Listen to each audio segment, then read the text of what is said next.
Aux États-Unis, Donald Trump signe un incroyable retour à la Maison-Blanche. 4 ans après sa défaite à l'élection présidentielle face à Joe Biden, Donald Trump a de nouveau réussi à gagner cette élection, devenant le 47e président. Cet homme d'affaires adepte des gros coups, un temps considéré comme un simple feu de paille médiatique, a su résister à tous les vents, toutes les polémiques et tous les scandales à son encontre. Aux États-Unis toujours, économie, minorité et avortement, les paris ratés de Kamala Harris. La vice-présidente américaine espérait capitaliser sur le rejet de Donald Trump, le soutien des minorités et la défense de l'avortement pour devenir la première femme présidente des États-Unis. Une stratégie qui a sous-estimé l'importance des enjeux économiques et du système du déclin de ressenti par de nombreux électeurs.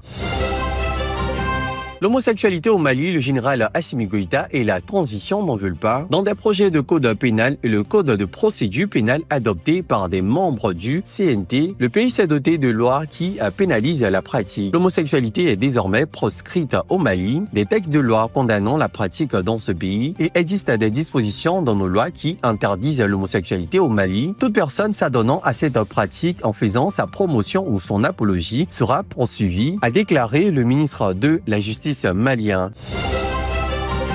En Côte d'Ivoire, le pouvoir ne semble pas vouloir donner suite à la demande de l'opposition d'ouvrir un dialogue inclusif sur ce qu'elle appelle les défaillances du système électoral. Par ailleurs, le pouvoir laisse aux députés d'opposition la responsabilité de déposer ou non une proposition de loi en faveur de l'amnistie des opposants qui, à l'heure actuelle, ne peut pas être candidat à l'élection présidentielle d'octobre 2025.